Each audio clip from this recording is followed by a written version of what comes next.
আসসালামু আলাইকুম। আমি একটা চিকেন বোনা রেসিপি নিয়ে আসলাম। তো আমি চিকেনটাকে এভাবে ছোট ছোট করে কেটে নিয়েছিলাম। কেটে নেওয়ার পরে ভালোভাবে এভাবে ধুয়ে নিয়েছি।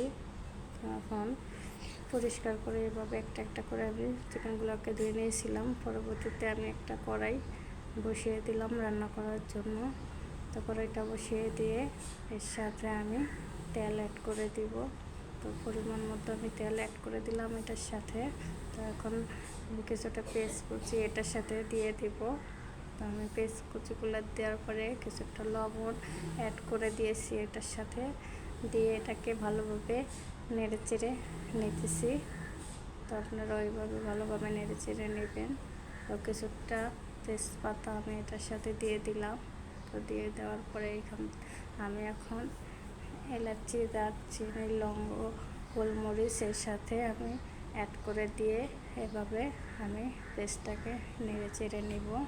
তো দেখেন এইভাবে নাড়াচাড়া করার পরে পেস্টটা একটু হালকা ভাজা হয়ে আসছে। পরবর্তীতে আমি আদা, রসুন, জিরা বাটা ছিল এর সাথে মিক্স করে এগুলোকে আমি দিয়ে দিলাম। তো দিয়ে এভাবে আমি নেড়ে নিব। নেড়ে নেওয়ার পরে কিছুটা মরিচের গুঁড়া, হলুদের গুঁড়া, ধনিয়ার গুঁড়া আমি অ্যাড করে দিলাম এখানে। তো দিয়ে এভাবে আমি নাড়াচাড়া করে দিব। তো ভালোভাবে এভাবে আমি নাড়াচাড়া করে দিব, একটু ভাজা ভাজা করব। তো এইভাবে নাড়াচাড়া করে দিয়ে আমি কিছুটা পানি অ্যাড করে দিলাম এর সাথে। তো পানি অ্যাড করে দেওয়ার পরে এভাবে আমি একটু নাড়াচাড়া করে দিয়ে, তো দেখেন নাড়াচাড়া করে দেওয়ার পরে আর মশলাটা কষিয়ে আসতেছে। মশলাটা ভালোভাবে এভাবে আমি কষিয়ে নিব।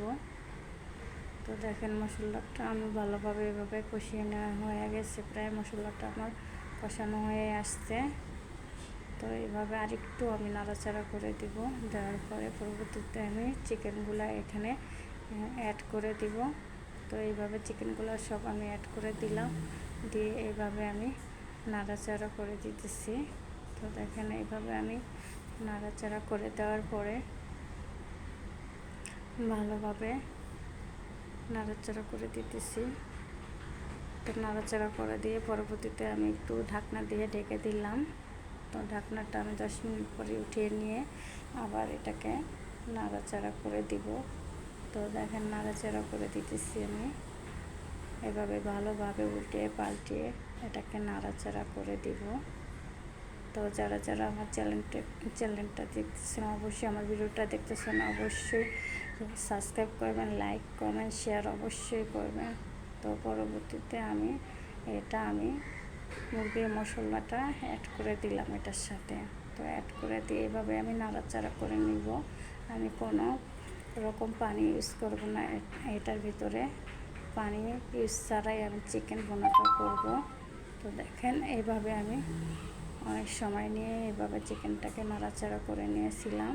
তো চিকেনটা যখন হয়ে আসছে, তো এই পর্যায়ে আমি চিকেনটাকে এভাবে বেড়ে নিলাম।